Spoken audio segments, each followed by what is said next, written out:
Bienvenidos todos a un nuevo capítulo de Calidad Agrícola. Desde el canal de la producción seguimos acompañando a los productores que apuestan por una producción sustentable, por trabajar la tierra, cuidando el medio ambiente. Hoy vamos a conocer acerca de las experiencias de trabajo en Alto Paraná y Caaguazú con abonos verdes para el cuidado del suelo. Iniciamos este nuevo capítulo de Calidad Agrícola. Bienvenidos.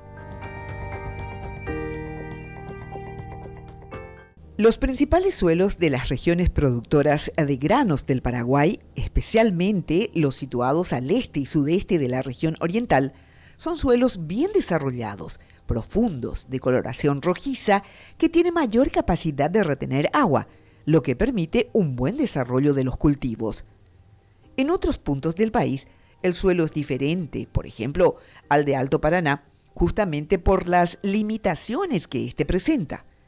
En Iú, distrito del departamento de Caaguazú, la tierra es muy pobre y no cuenta con las condiciones específicas para el desarrollo agrícola, indicó Vianney Schul, productor de soja. Sin embargo, explica de qué manera logró cambiar este paradigma utilizando prácticas de manejo tales como cultivo y fertilización con criterios de conservación de suelo. La rotación de cultivo y los abonos verdes, en este caso, son fundamentales para el éxito de la producción. Yo nací en Alto Paraná, Santa Rita, una región con tierras coloradas de Vuputá, como dice la gente. Son suelos bastante compuestos, tienen suelo bastante, es una tierra que da capacidad de estructuración, ¿verdad? Entonces, plantar soja en Santa Rita, del tiempo desde niño y hasta que planté con mi papá, son desafíos diferentes, ¿verdad?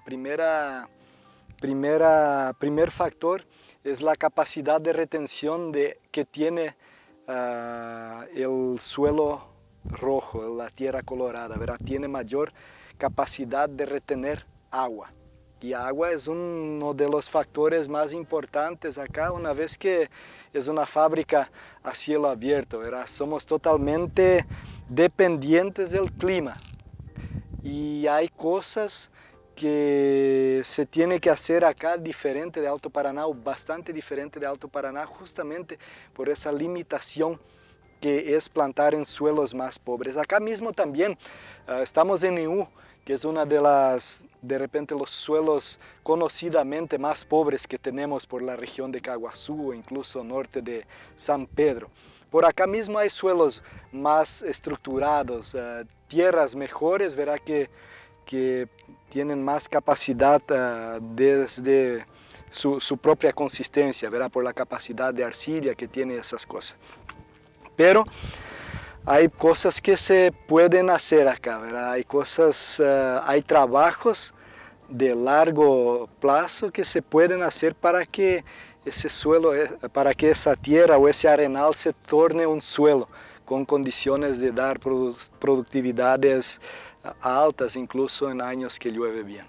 Y realmente a partir del año 2012, yo trabajaba con reventa de maquinarias para una empresa grande y me llamó mucho la atención cómo que en lugares que había arena, ¿no? Y como alto paranaense uno cree que es un lugar donde no hay condiciones de plantar soja solo en Vuputá, ¿verdad? Solo en tierra colorada.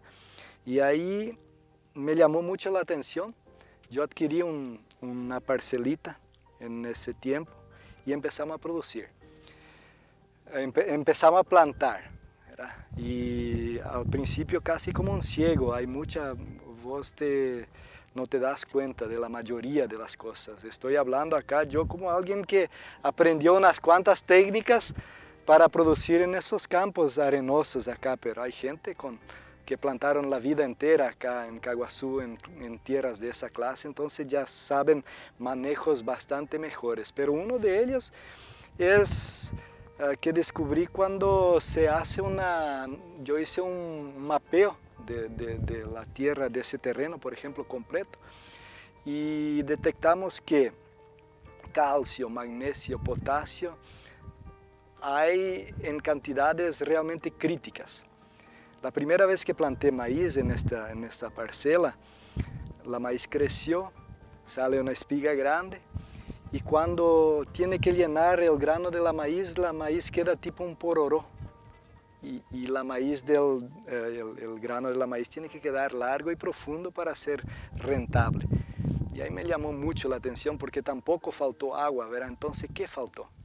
Y ahí hicimos un mapeo del área total y detectamos realmente esa falta de potasio. Primera cosa, primer factor acá limitante, o el mayor limitante es el potasio en esa parcela. El fósforo tenemos en menores cantidades que en tierras coloradas, pero está más disponible por la física de la tierra. Y el potasio, lixivia con la lluvia se va muy rápido a la profundidad y la gente incluso plantaba esa parcela mismo con una formulación de abono totalmente inadecuada, porque priorizaba el fósforo, por ejemplo, que es lo que la tierra tenía y también no podía ser absorbido porque tenía acidez y faltaba calcario, y entonces había bastante fósforo porque la planta no conseguía retirar el fósforo y no conseguía grandes productividades porque no tenía potasio. Entonces calcareamos, descompactamos y empezamos a plantar culturas después de la soja, porque la soja es lo que da plata, ¿verdad? Y plantamos otras cosas que den una estructura al suelo, crear un suelo que que dé capacidad de producir. No es imposible producir con estas particulares características. Sin embargo, el trabajo es mucho mayor y depende de varios factores, desde la selección adecuada de las variedades, la determinación de los nutrientes necesarios para las plantas y el correcto manejo para el cuidado del suelo. Hay varios factores otra vez. Yo diría hoy, si Paraguay planta 3,8 millones de hectáreas de tierra de soja, es posible plantar al menos entre 7 y 8 millones de hectáreas. Las tierras dan, pero son manejos diferentes, variedades diferentes, prácticas diferentes, una cultura diferente en cada ambiente. Alto Paraná tiene una forma de plantar soja, Caguazú va a tener otra forma, Concepción, San Pedro otra vez. Las variedades también, no podemos trabajar con variedades muy precoces, porque si son variedades muy rápidas, con el primer estrés perdemos todos, entonces echamos todo a perder. Y trabajamos con variedades más lentas que hacen el proceso más despacio, entonces algunas veces cuando falta agua soportan más, ¿verdad? Lógico que no trabajamos con variedades todavía porque no da variedades con rindes tan alto, porque ahí es por ejemplo ahora estamos acá más o menos en un R4, en la fase R4 de la soja, que empieza con el llenado de granos, y de acá para adelante necesita mucha agua. Y si es una variedad que es muy rápida y falta agua 10 días, echas todo a perder. Entonces trabajamos con variedades un poco más lentos, ciclos de 130 hasta 150 días para hacer al menos una cosecha buena de soja. Y después de la soja ahí procuramos retribuir a la tierra o preparar terreno para el año que viene. En ese campo lo que más ayudó y es viable económicamente es la siembra de la maíz, ¿verdad? Porque a pesar de la maíz no ser rentable realmente con los precios que veníamos trabajando, justamente la maíz recicla el potasio y el grano de la maíz solo extrae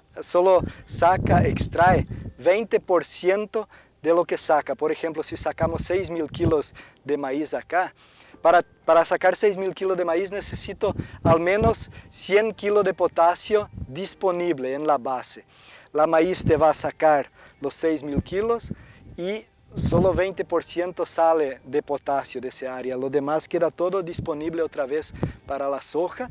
Y la ventaja que el potasio que está en los rastrojos de maíz se decompone bien despacio, bien lentamente, entonces la soja va a aprovechar en todo el tiempo en que está haciendo su proceso, está aprovechando ese potasio que va decomponiendo, ¿verdad? Entonces acá mismo es una parcela que tuvo maíz antes de la soja.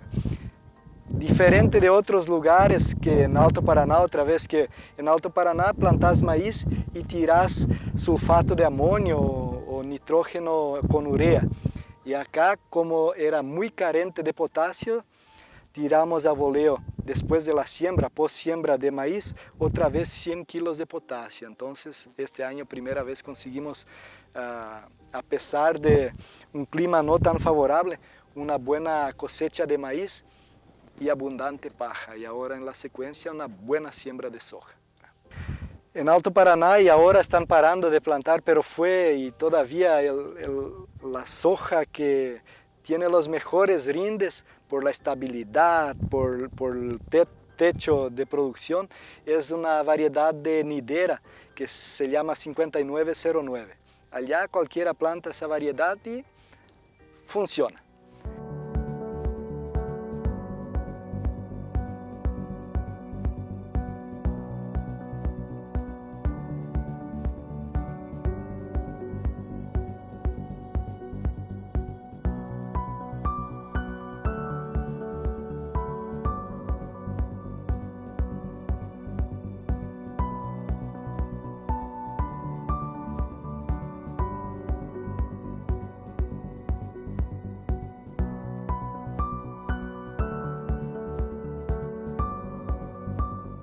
Los abonos verdes no solo ayudan a proteger la superficie, sino también a combatir malezas, además de ser alternativas de bajo costo y de resultados en corto tiempo. La crotalaria, que probé también en algunas partes, me dejó un poco... No me dejó muy claro su papel todavía. Es un buen antídoto contra los nemátodos, que es una enfermedad del suelo, y tendrían que disponibilizar nitrógeno y hace eso, pero no hace de una forma satisfactoria. Para mí me da la impresión que en este suelo acá deja muy poca materia orgánica, entonces hace un buen trabajo, pero ahí vamos a plantar otra vez en septiembre, octubre, y hay un suelo destapado y es muy peligroso porque ahí tenés cualquier estrés, cualquier sequía y no tenés una estructura para estar protegido, deja la tierra muy pelada, como decimos nosotros. Entonces hoy yo estoy muy fanático del milheto con el nabo, trabajan muy bien, porque en alguna falla de siembra el nabo hace el papel de cubrir ese para que no salga hierbas dañinas, ¿verdad? Entonces hay muchas cosas. Y hay más una cosa, plantar nabo, milheto, crotalaria y más alguna otra cobertura verde en invierno es mejor todavía, porque vas a tener distintos tipos de raíces que uno que va a sacar algo más de la profundidad, otro que te va a dejar más arriba. Entonces, para crear una estructura de suelo, lo ideal cuando se siembra una cobertura es hacer un mix. Ahí tenés varios tipos de raíces y la planta que va a seguir en un tiempo va a aprovechar mejor la raíz del nabo que pudrió bien en el comienzo. Después hay otra que tarda un poco más para decomponer y va a aprovechar también. Y hay mucha gente que está haciendo el mix, llaman mix y meten varias coberturas verdes.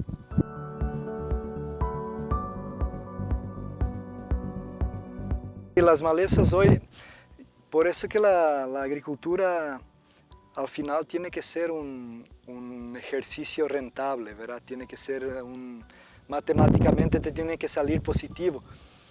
Y esa es una dificultad, por ejemplo, que nosotros tuvimos este año con la maíz. A pesar de la maíz tener todo un lado muy positivo, el tema de la buva acá, que gastamos casi $100 por hectárea para tratar de eliminar la buva, no conseguimos, gastamos más todavía después con gente haciendo la carpida y todo, y no conseguimos atajar el yuyo, ¿verdad? Las hierbas dañinas. Entonces hay que manejarse, hay que buscar alternativas así. El nabo es uno de los que más hace ese trabajo de tapar todo lo que hay de abajo, porque cuando llegamos entre mayo, junio, julio, el nabo es la planta que mejor se desarrolla en ese clima de invierno, ¿verdad? Y ahí tapa todo y prácticamente sale una chacra limpia después. Algo fundamental también es que los abonos verdes tienen capacidad de adaptarse a diversos suelos y climas con una importante capacidad de retención de humedad en el suelo.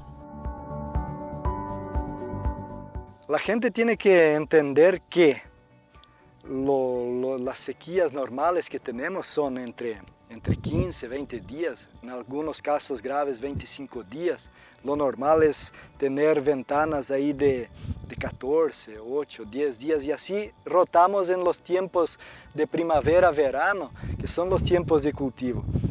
Hay gente algunas veces que no entiende, piensa que por ejemplo una materia, un abono verde podría mitigar lo que fue septiembre y octubre y agosto del año que pasó, ¿verdad? Que fue una sequía tremenda, que no hay agua ni en 1 metro de profundidad, ¿verdad? Ese tipo de paliativo no va a hacer esa cobertura, pero algunas veces tenemos soja. Tenemos una soja como esa, que ya está en R4, enseguida R5, estamos acá, falta 30 días para que tengamos cosecha. Vamos a mirar acá, ¿verdad? Tiene toda una estructura, toda una cobertura.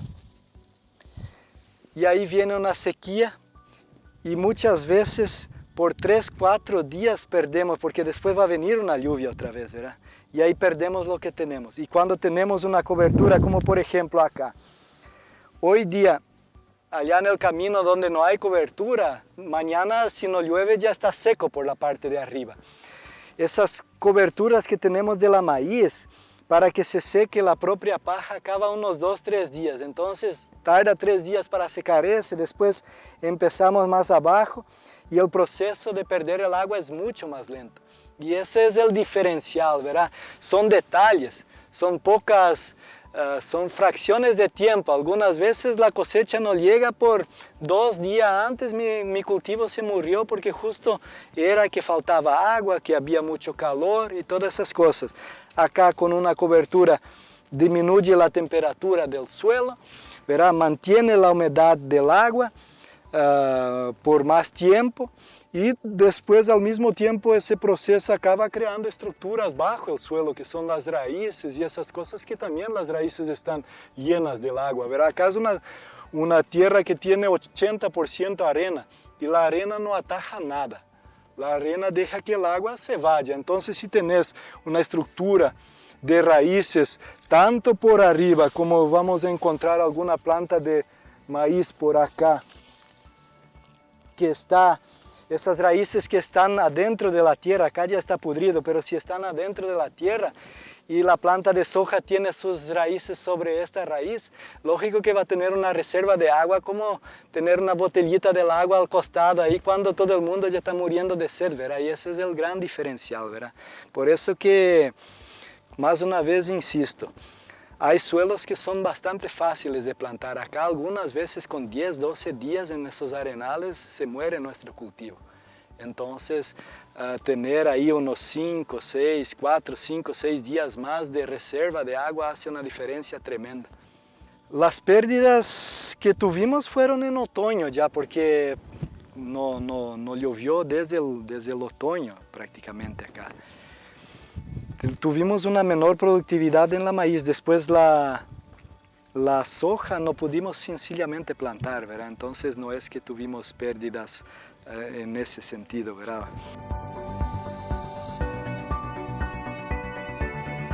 Dentro de todos estos procesos, la planificación es esencial para la preparación del suelo, conocer las épocas de siembra y la utilización de abonos verdes de acuerdo a los requerimientos del suelo.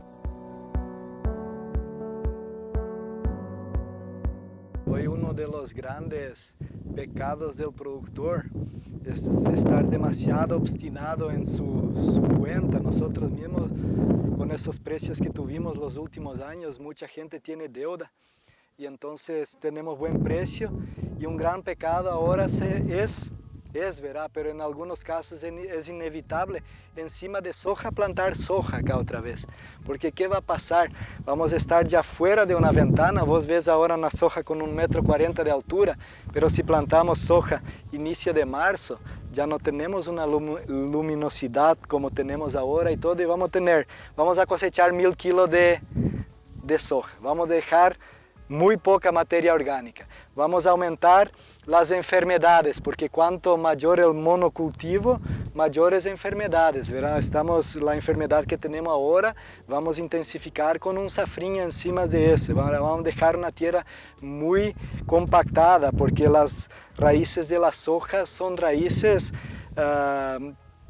que son propias de ella, pero no es que dejan un beneficio tan grande a la tierra, ¿verdad? Trabajan muy bien consecuencias como la del maíz y otras cosas. Entonces, las buenas prácticas, quien nos enseña son técnicos, ingenieros que están cada día pesquisando y probando en la parcela de algún productor, otro prueba otra cosa, y así vamos sacando algunos resúmenes de lo que es más apropiado y otro no, ¿verdad? Pero siempre está también el factor económico, ¿verdad? Entonces, algunas veces queremos plantar soja nomás, porque hoy la soja con $400, si tenés 1500 kilos vas a tener una ganancia segura. Y plantás maíz, vas a cosechar 4, 5, 6 mil kilos de maíz, pero el precio de la maíz siempre es muy bajo, y nosotros no tenemos, la verdad que Paraguay no tiene un ambiente, un clima apropiado para la maíz safrinha. Cuando planta maíz safrinha en el Brasil, allá deja de llover, la maíz se seca en el campo, es muy diferente que acá. Acá nosotros tenemos muchísimos riesgos, pero sabiendo del beneficio que la maíz da a la estructura del suelo, no voy a dejarla de plantar este año otra vez. La mayor parte va a ser la maíz que voy a plantar. Supongamos que siembre soja encima de esa soja. La tierra es pobre. Esa materia orgánica que tenemos acá en el fondo, hasta la próxima cultura, va a estar todo totalmente disolvida. Planto ahora soja, voy a cosechar otra vez fin de mayo. Puedo probar plantar alguna cosa, alguna avena, algún nabo, pero da un cuerpo muy poco, es muy poca materia orgánica por la demanda que tiene ese tipo de suelo, ¿verdad?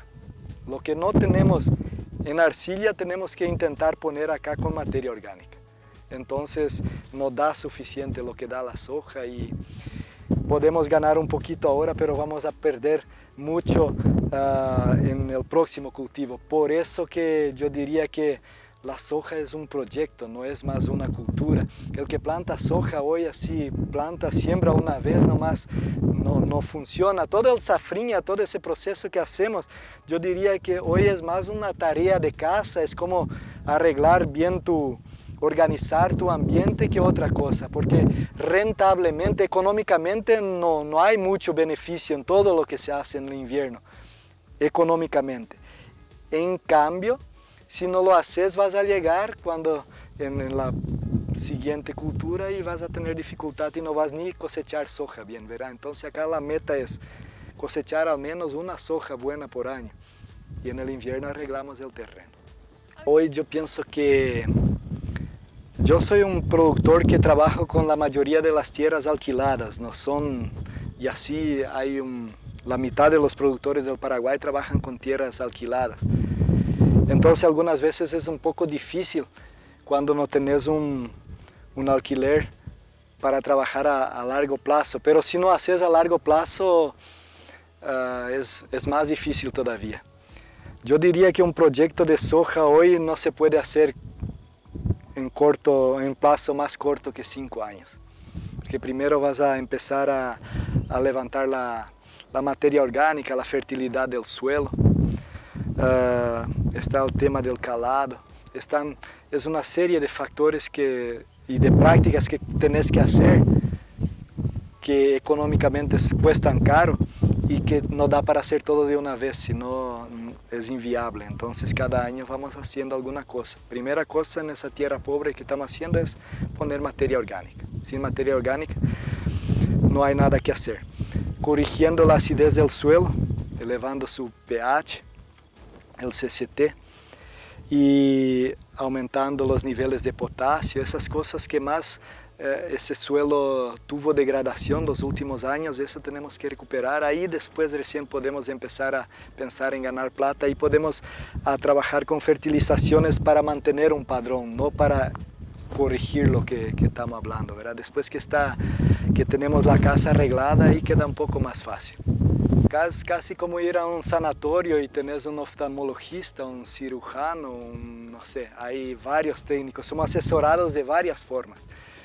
La gente que hizo el mapeo acá trabaja con mapeos satelitales, primero para ver dónde hay más densidad de hojas. Hay partes del suelo cuando sacamos imágenes satelitales que se nota que son partes que ni están cubiertas ni por yuyos, ni por soja, ni por nada la mayor parte del año.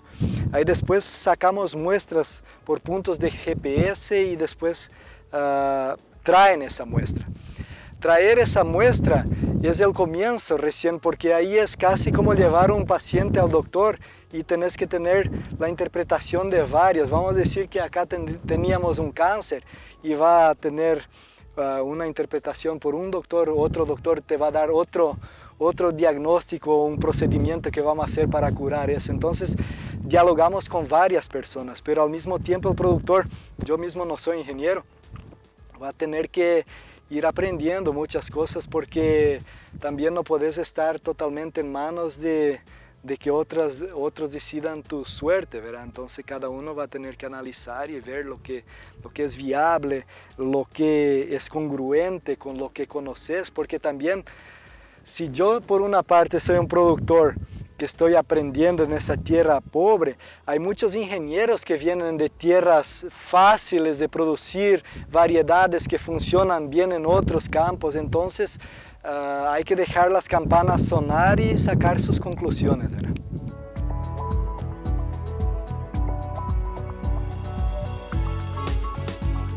De acuerdo a Schul, también es de suma importancia seguir las recomendaciones de investigaciones locales que hoy en día Paraguay posee.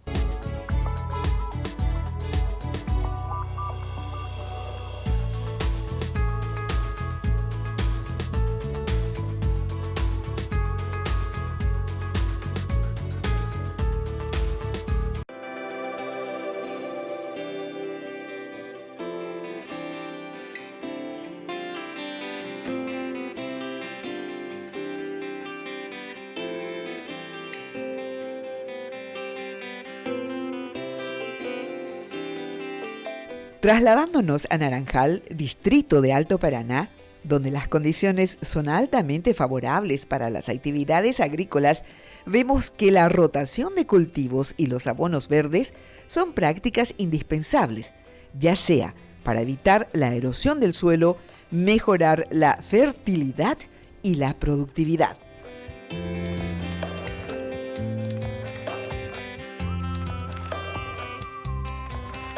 Ya estamos con esta parcela con 32 años de siembra directa y siempre con una rotación. A veces hay años que no tan buena la rotación, pero hay siempre 3 cultivos, sí o sí, de soja, maíz y después viene avena o milheto o nabo. Y nosotros hicimos durante unos 10 años mix de cobertura. Y eso hizo con que creció nuestra materia orgánica, que en esta parcela está llegando por los 5,5% de materia orgánica. Y eso nos deja así bastante seguro para seguir cultivando. Y cuando empezamos a 32 años estaba con 3.1 de materia orgánica y ahora está llegando a 5,5. La verdad es que tenemos que sacar cultivos de subsistencia. Entonces, la soja siempre el cultivo principal. Después, ahí nosotros ponemos maíz y dentro de este maíz siempre alguna mezcla, incluso braquiaria, incluso milheto. hacemos un sarambí. Y terminando el maíz, porque nosotros cosechamos siempre este maíz para grano húmedo, entonces sale un mes antes. Y ahí tengo un espacio para meter avena con abono y esa avena me da una cobertura bastante interesante. Y cuando tenemos así una cobertura buena, nosotros mantenemos la humedad por más tiempo y es muy importante.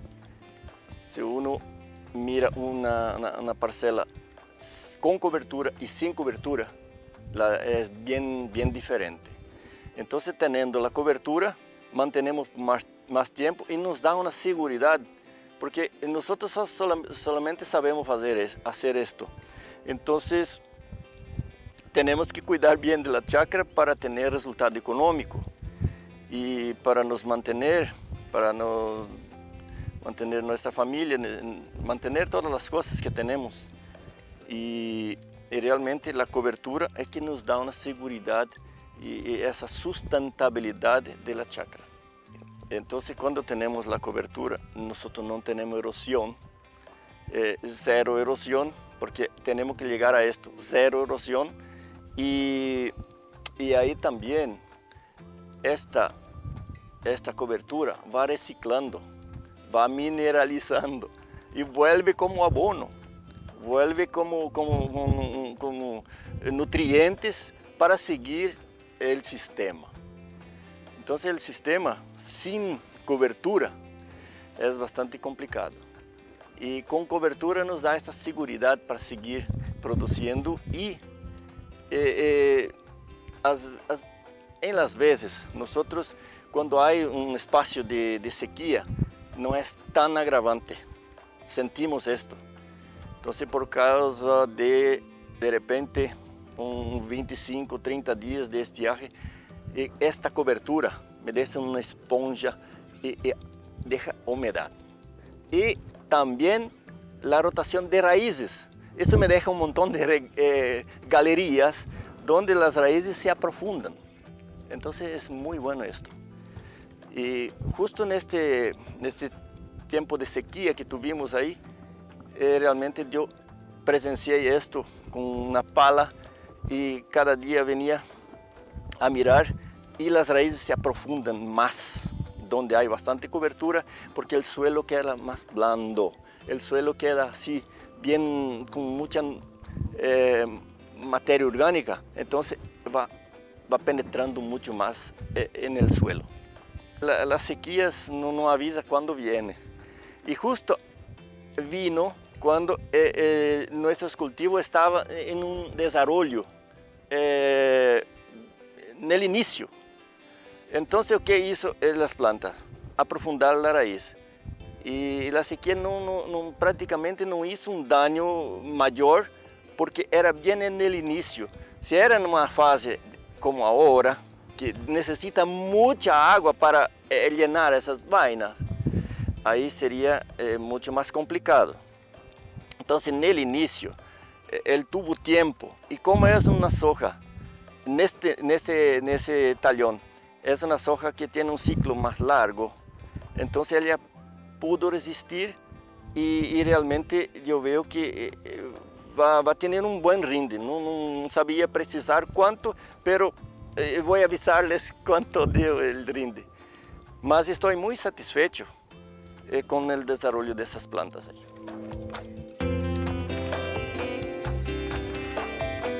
Después de la cosecha de la soja, generalmente si hay tiempo para entrar con maíz, se entra con maíz, que es una parte de las parcelas, no todo, ¿verdad? Y otra parte se destina un poco a trigo también, pero antes del trigo, donde hay maíz, entonces es maíz, la rotación de cultura, porque la hoja de la soja es diferente do que el maíz, ¿verdad? Ambos diversos. Y donde no hay maíz, por ejemplo, donde va trigo, plantamos antes la crotalaria. Crotalaria es un abono verde que controla bastante los nematoides, entonces estamos haciendo esa parte también. Y una parte donde donde no hay esa explotación, que se quede la tierra, ¿verdad? Entonces planta avena negra con nabo, hace un consorcio, ¿no? Entonces trabaja siempre encima del análisis de la tierra para ver lo que es viable y no es viable.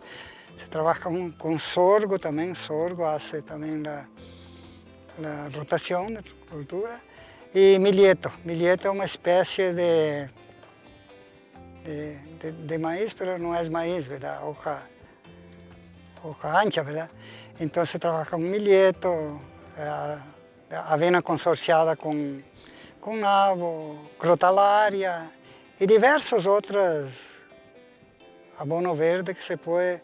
Se habla abono verde porque da materia orgánica, ¿verdad? Para el suelo, ¿verdad? La crotalaria se utiliza en áreas donde hay nematóide en la tierra, ¿verdad? Es un fungo que hay en la tierra que se llama nematoide, ¿no? Y crotalaria controla bastante ese fungo también. Por ejemplo, que conserva bastante la avena con buena cobertura con agua, conserva bastante.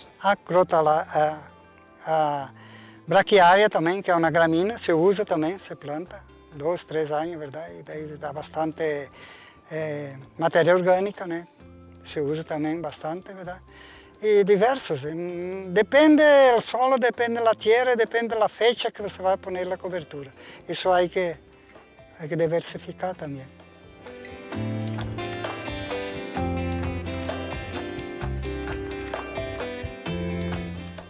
Estas buenas prácticas son, principalmente, una garantía para el medio ambiente y el mejoramiento de la producción.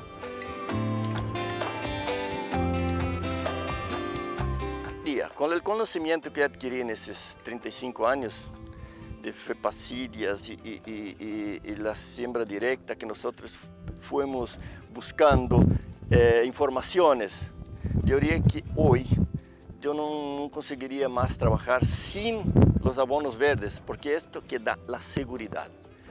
Entonces, para nosotros, nuestras fincas, sin abono verde ya no hay por ahí, no conseguimos más producir.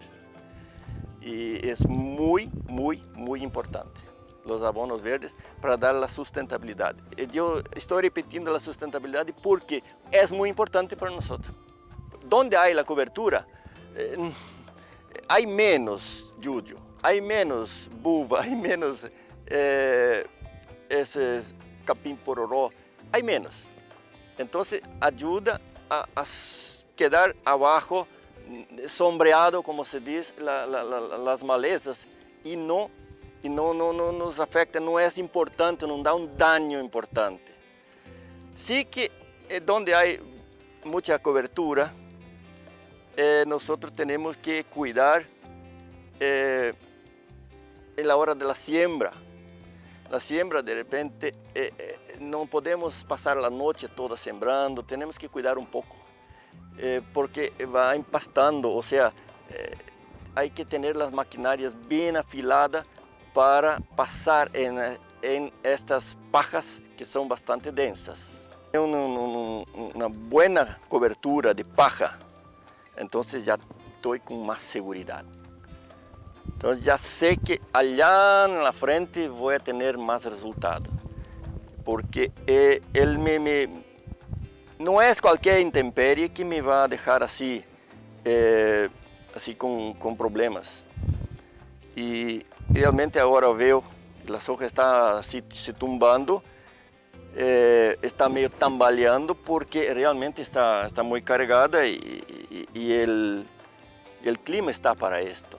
El clima está así ahora con bastante no, pero está con lluvias dentro de la media últimamente. Los últimos 2 meses está con la lluvia dentro de la media. Y eso nos deja muy felices y nosotros no nos cansamos de agradecer y agradecer y agradecer, porque el Papá del Cielo nos está bendiciendo, ¿no? El apoyo técnico es muy importante porque va cambiando ideas y va teniendo nosotros tenemos que hacer el manejo, pero una asesoría técnica es muy importante. Yo valoro mucho eso, mucho. Y que esté bien focado en el tema de la sustentabilidad. Bueno, nosotros siempre hicimos nuestra parte, ¿no? Que cuidar el suelo con análisis, con siembras muy bien, semillas de calidad, el abono de calidad, los herbicidas, los insecticidas que corresponde para una buena producción. Y después lo restante es cuestión climática y Dios que sabe lo que viene enfrente, ¿verdad? Pero siempre invertimos encima para una buena cosecha, ¿verdad? Y ahí depende del sector climático, ¿verdad? Porque es una empresa a cielo abierto, ¿verdad? Y siempre esperamos lo mejor, ¿verdad?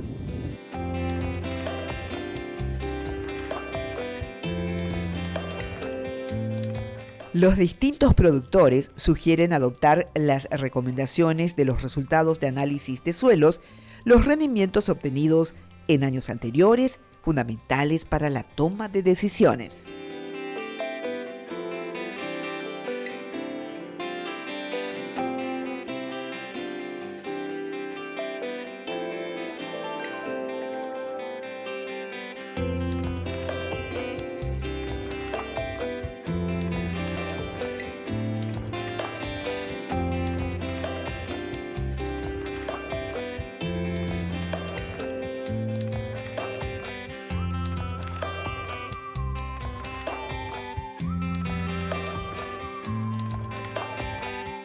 Cada abono verde cumple una función diferente. Es fundamental conocer las propiedades de las distintas especies para saber qué uso darles. ¿Qué hacer cuando el suelo está carente de potasio? ¿Qué abonos verdes aportan más nutrientes al suelo? El técnico Cledison Conte explica los puntos resaltantes a tener en cuenta.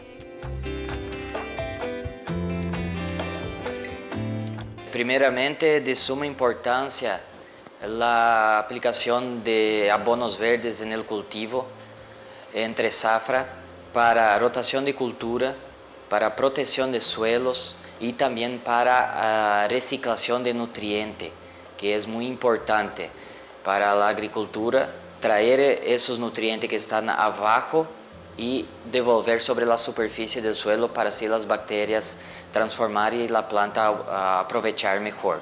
Y también algunos nutrientes que están retidos en el suelo por la arcilla. Tiene determinadas especies y familias de abono verde.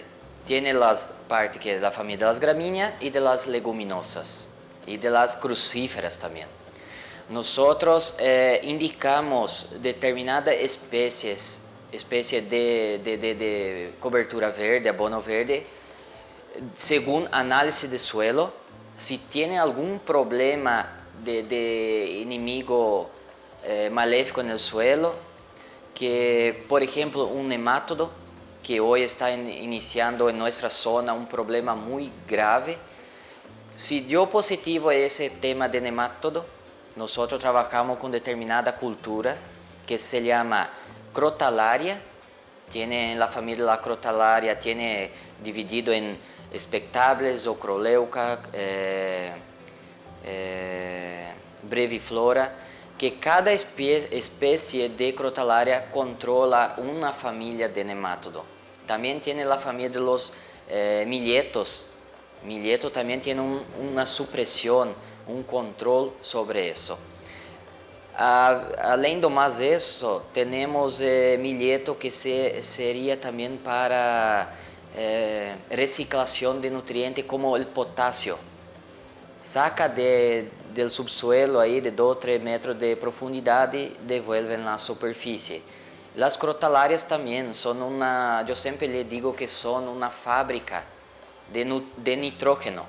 La crotalaria no solamente controla el nemátodo, y sí también aparte de abono verde, que es la reciclación y el aporte de nitrógeno a la siguiente cultura que se va a implementar. Bien manejado el abono verde, después para la cultura siguiente queda el rastrojo, que hace una protección en el suelo y así mantiene la humedad más tiempo si por ahí viene un veranico. Una planta que es nutrida, bien nutrida, va a quedar más sana. esos abonos verdes que cité ayudan a nutrir mejor la planta. Estando nutrido, aguanta más enfermedad, resiste más a la enfermedad y también a un estrés hídrico, la falta de lluvia. Y conjunto con la cobertura que deja el rastrojo, así manteniendo más humedad para que quede un periodo, no sé, 10, 15, 20 días sin lluvia para mantener más humedad para la planta sufrir menos. Una vez manejando bien el abono verde, dejamos un cierre de rastrojo. Ese cierre de rastrojo impide que luz solar pase al suelo, emitiendo la germinación de las plantas, de las malezas que están ahí, la semilla. Así sería un control de la maleza, así actúa como una protección del suelo, no pasa la luz solar sobre la paja, sobre el suelo, sobre la tierra, impidiendo que esa semilla de las malezas que están há años ahí, impide que germine. Al momento de realizar la semilla, que es sembrar la cultura, se hace la semilla, produce y cosecha para ahí hacer nuevamente el próximo año la semeadura, la siembra de esa planta de cobertura, ese abono verde. Hacer una semilla de calidad y ahí al momento de sembrar, tener una semilla de calidad para que no tenemos ese problema de fallas. Y ahí, consecuentemente, tener planta daninha y vamos a tener que gastar con herbicidas. La función técnica es un proceso a tiempo, no es solo del momento de la siembra, viene hacia atrás. Un buen análisis de suelo para ahí detectar algún tipo de problema, un buen acompañamiento anterior para tener una semilla de calidad y al momento de la siembra tener una sembradora bien regulada para que por ahí no tenga un eventual problema en profundidad, muy profundo o superficial y tener fallas. Y el manejo después de la siembra también, al controlar alguna especie de planta daninha, utilización de algún producto para eliminación de determinadas plagas que vienen a ocurrir durante el proceso. Eso ya la pesquisa ya mucho tiempo le da positiva al resultado de rotación de cultura y implementación de abonos verdes. Tiene un incremento en la productividad, o sea, de soja, maíz o trigo o qué viene a ser. Primeramente, rotación de cultura de cultivo es muy interesante y muy importante porque elimina las enfermedades que sobreviven sobre los restos culturales de la cultura anterior. Un ejemplo, cultivo de maíz. En la paja, en los restos culturales, le deja algunos tipos de enfermedad que sobrevive en el rastrojo. Termina el maíz y ponemos maíz otra vez, la cultura siguiente estará absorbiendo todas esas enfermedades. Por eso es bueno cortar el maíz y poner una soja o otra cosa, después volver con maíz. Por un punto, la rotación de cultura, ese es el importante. Cuanto más libre de enfermedad, más sano, mejor producirá. Abonos verdes implementado aporta nitrógeno, aporta nutriente, recicla, saca de 2 o 3 metros de profundidad esos nutrientes que están ahí retidos en el suelo y devuelve sobre la superficie del suelo, liberando para la cultura siguiente que viene. Por ejemplo, la soja, que es muy fuerte, demandante de nitrógeno, y ahí ella aprovecha, no solo en soja, las otras culturas siguientes van aprovechando también esos nutrientes que saca del suelo y devuelve en la superficie, en el rastrojo. Los avances que vemos nosotros en el siglo V, la incrementación en la productividad, el aumento de la productividad, utilizando abonos verdes, evitando erosiones, porque si no está cubierto el suelo, viene una lluvia de una precipitación considerable, ya tiene lavado del suelo, y teniendo la cobertura, no. Eso va a evitar. Y el aporte de los nutrientes que recicla. Así va aumentando la productividad que estamos teniendo. Además de conocer qué tipo de abonos utilizar, es fundamental que los productores conozcan sobre las características del suelo donde trabajarán con los cultivos y las variedades más convenientes a elegir.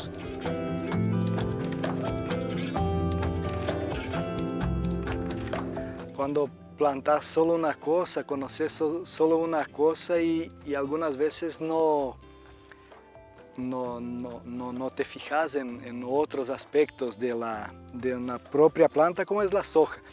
Año pasado fui muy feliz plantando la soja par, que tiene una serie de características muy positivas.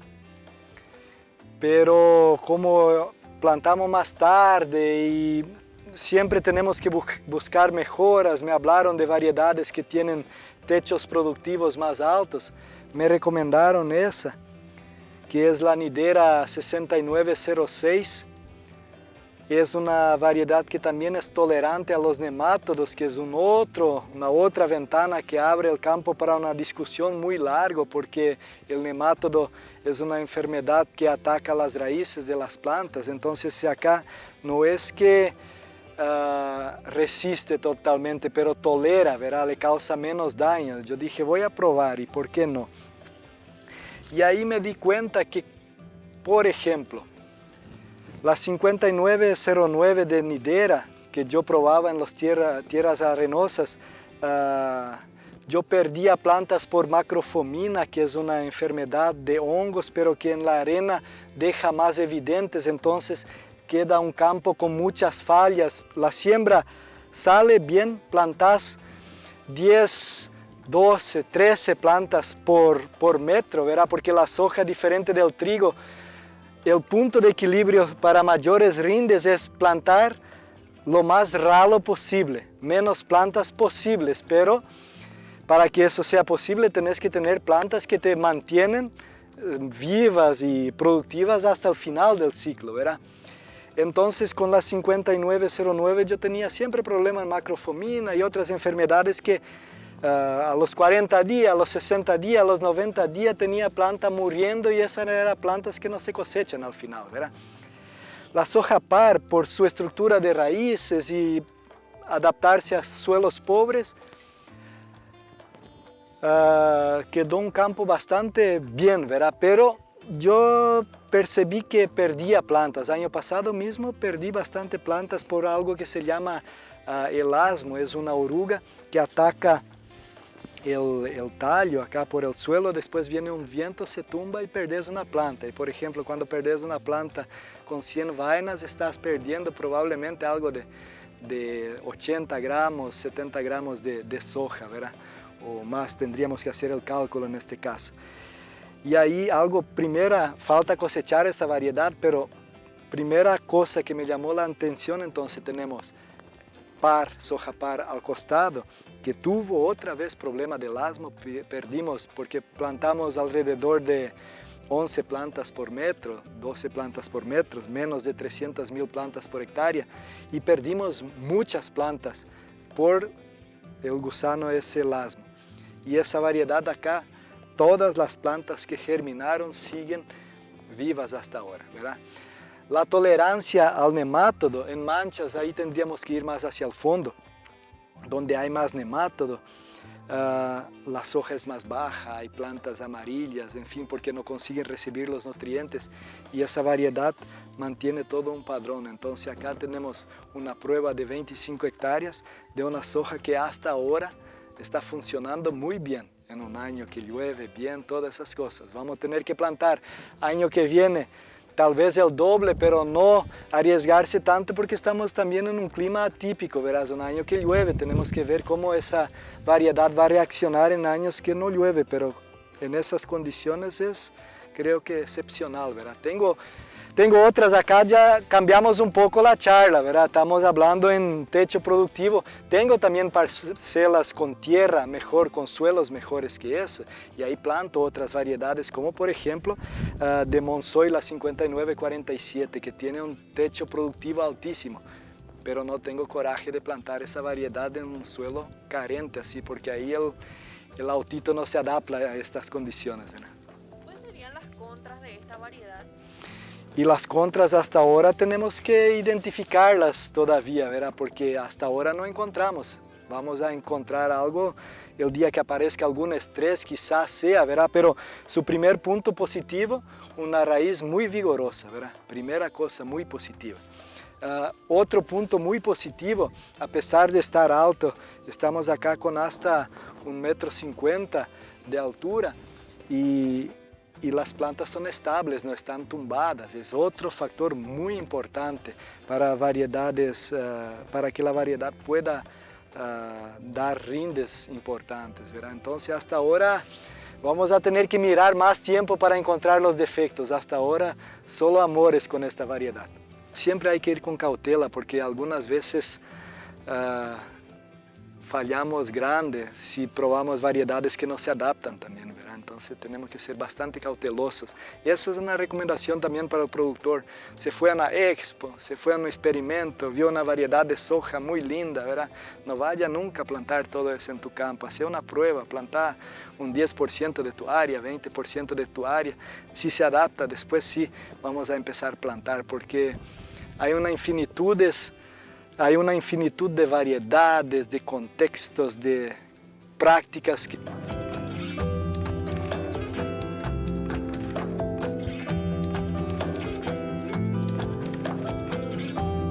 La tarea más importante del productor hoy es procurar el mejor ambiente posible para el desarrollo de los cultivos. Las combinaciones de las diferentes prácticas dentro de la agricultura son fundamentales para lograr una producción sostenible. En este caso, con la rotación de cultivos, se busca maximizar la productividad y optimizar el uso de los recursos.